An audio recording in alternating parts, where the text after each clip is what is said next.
Are you ready? Right. Greetings and salutations. We're the Kosovich brothers. Sure. 1 year ago on this day, March 29th, 2015, we came up with the idea to make a movie. We've made movies before, and it's been a while since we've made a real serious, big-scale production. But we came up with the idea to make Beren and Luthien, a movie from the chapter of this book, The Silmarillion by Tolkien. It's part of Middle-earth fantasy from the Lord of the Rings and the Hobbit fantasy stories. This kind of preludes those stories. It's a love story between the first man and elf. So we've done a lot of work on it. Anthony, could you explain kind of the calculations you've done, explaining how far along? This is more of a progress. I've done all the calculations, as you can see. It's all very sound, you know. I'm losing my accent. But anyway, see here's the calculations right here. It's very thorough. It's very thorough. You couldn't get more like this. So see what the final answer is, a 102 over 200. And you know what that number represents actually is how far along we are with this total movie. So he always says we're about halfway done, but we're not halfway done. We're 102 over 200 of the way done. See. So we got a lot of progress done in this year. Sure. A lot of the planning's done. We've done some of the filming, as you saw from the calculation. But yeah, we're about halfway through. Sure. About a year long. So 102 over. we imagine, but some of the next half of the work will take a bit longer than the work that we've done so far. Oh no. And so we assume that we'll be done in 2017. Yeah, right. But I imagine it won't be in March 2017. It might be later on, sort of towards Christmas time. More like December and a half. December and a half. Yeah. So we've done the script. We've done outline of the movie. We have the story all planned out, all the scenes, most of the locations chosen. We've done a lot of the casting. Most of the characters are casted. There's only about 5 more characters left to cast. I'd say about 2. So 2? Yeah, 2. There's also, 500 more orcs that we need to cast as well. Yeah, those are pretty easy. A few elven soldiers. Yeah, those are pretty easy too. So yeah, we'll just kind of take you through, show you some of the progress that we've done so far throughout the year. The Wolf's Eye, yeah. Yeah, tell them a story about that one. So it's a constellation in the Northlands of Dothonian, where the men of Dothonian are. And Beren, the main character, is a man of Dothonian. And so his symbol is sort of this wolf's eye here. It's a constellation in the north. The stars kind of represent Beren's, strength and drawings. Here's Finrod's symbol. Yeah, Finrod's symbol is one of my favourites. I was just kind of drawing random spiky things, and eventually 2 horns, and that kind of represents Finrod's determination and the justice and the strength, the justice of Finrod. Anyway, we were going to show you some of the armor pieces and some of the props we made. Most of what we started with was cardboard and paint. We realised that it's just a little less structurally sound and not as malleable. This one was a very good experiment because we realised that cardboard isn't really as good as you think it is. And also we painted right onto tinfoil. We found out that that's not aluminum foil. That's not the best idea because it starts to peel. Right. And then it kind of looks, kind of cool, but it starts to rub off on your fingers, and it's not too fun. So we kind of went through a learning process as we're making our props. You started using more of a tinfoil duct tape approach, which ends up being very malleable. Yes, this is an orc helmet, and really it's just tinfoil spread over somebody's head, and then you tape it on this side and on the inside, and it makes a very strong and yet shapeable substance that you can use as a good helmet. Indeed. And then I use some fabric to cover up some necks, and yeah. So we realised that it's not one thing that kind of makes a good prop, it's a combination. It's a combination of different things. This is an example here. It uses cardboard as a structure. This is Kelegorm's shoulder pads. Cardboard structure coated with aluminum foil for kind of a shiny look. Precisely. There's tape on the back for attachment and structure, and also there's a marker drawing here instead of paint, because paint, we realised, paint doesn't work too well in tinfoil, but markers actually do. Markers end up looking alright, but if you press too much on it, some of it can comes rub off on your fingers. Here's our weapons over here. I like to start with the first one we ever made, actually. Yes, it was Baron's knife. It was modelled after a knife that I have, a First Strike sort of Marine Army Ranger type of military knife. And then, It's tinfoil and cardboard. And while some we were string. working on weapons for Baron, we actually started working on his sword. And we've found out that just plain cardboard for swords doesn't work out too well. So we actually took like the structure of a toy hockey stick, that we had, and Indeed. we didn't want it anymore, so we ripped it up and put it in here, and that gives it a nice hard structure. We worked on this structure together. It was kind of a neat It process. was kind of the only prop that we actually worked on together. A lot of times we start working on something together, And then but we quarrel it about sort of it. quarrels because we both have different ideas, which is great because you come up with two pieces of Actually, items Well, instead of just one. Yeah, mention the orc helmets yeah, over there. where is It's that down one? there. Yeah. Oh, yeah. In the meantime, So- I'll show you the sheath of Baron's knife here. It's got the wolf's eye we were showing you in the art. Quite pretty. It looks better on the sword On sheath. the sword sheath as well.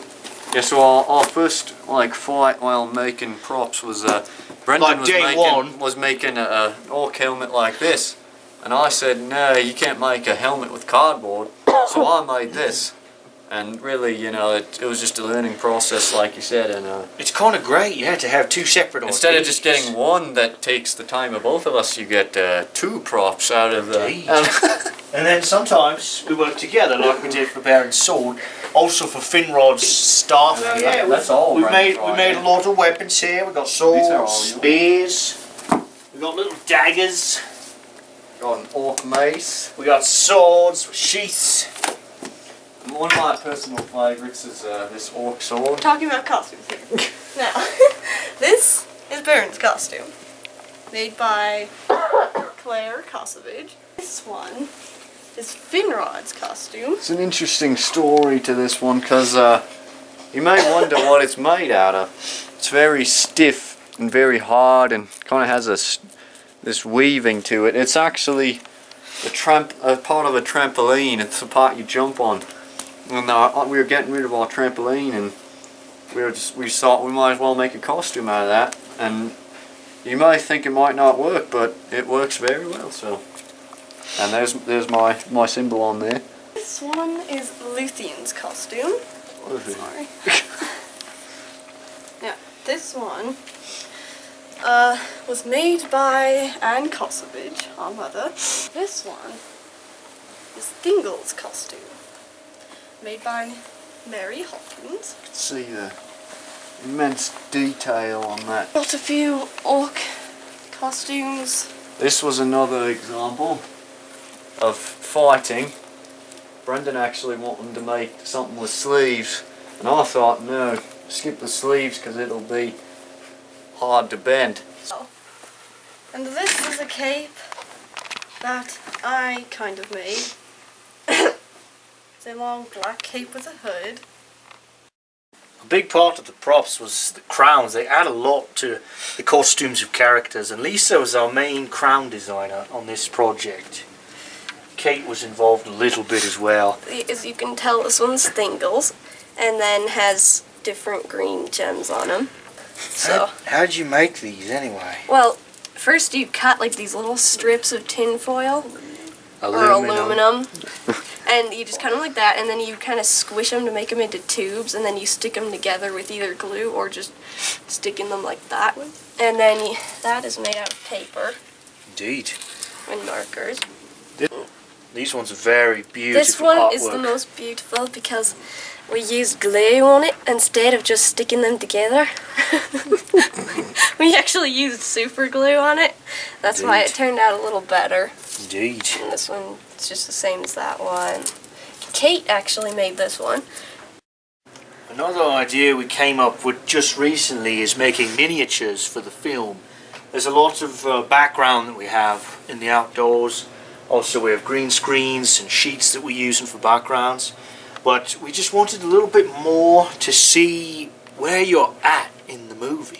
And a lot of times you're going into castles, kingdoms, great places and such. And so we started making our first miniature here.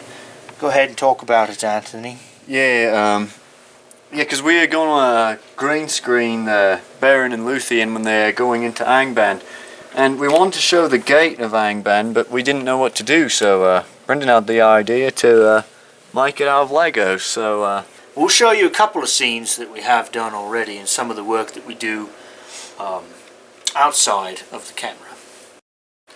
And these props, these aren't all the props we have, that we're just showing you. So just as a, yeah. One of the biggest parts of this movie has to do with this microphone. Because a lot of the voiceovers and the sound effects and the music is all coming from this microphone in this program called Studio One.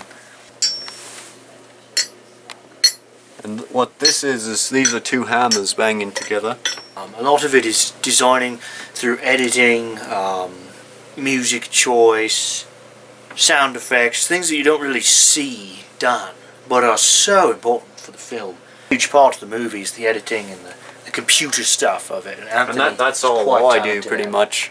You don't even really know how to work most of it, do you? Most of it I don't know. More time than the actual filming and planning and making props is actually the editing and sound effects and music and all that.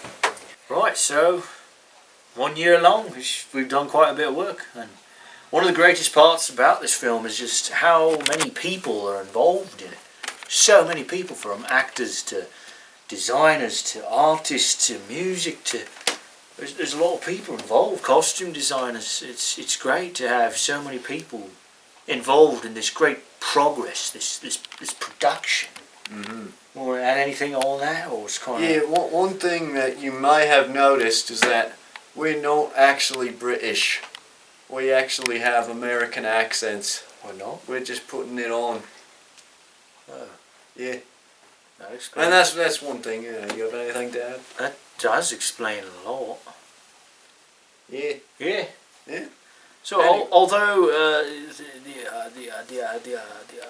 the movie is basically made by the Kosovich brothers, it's also involved with the Kosovich sisters quite a bit. They've done a lot.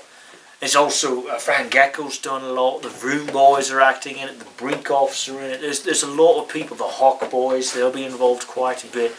There's a lot of people involved, and it's a big thank you to everyone who's involved, to everyone who watches it. It's going to be great. We're coming out with a preview. I actually just finished that this morning, and we will send you the link if Brendan can figure out how to work YouTube. I'll attach it somewhere on this video if I know how. If I don't, we'll include the link somewhere, probably down below when you're reading the comments or whatever. But yeah, it's a great learning process for all of us. We're learning how to use a lot of technology, some of the editing things, the YouTube things.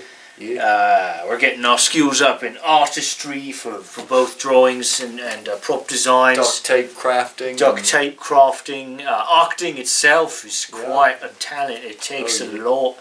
And you'll see in the preview and in the film, hopefully coming next year, that none of us are really that great at acting. But there's good and bad moments, that's for sure. Well, yeah, we've certainly enjoyed this first year of working on the film, and we're very excited for the next year. And I hope you keep your spirits up and your excitement towards this film. So yeah, hopefully next year by this time we'll be done with our filming, and we may even have the movie ready. So be ready for that. Be waiting for it to be out. Enjoy the preview. Enjoy the preview, and we'll be in touch if you want. If you really like this, we'll have more production videos throughout the filming. Farewell now.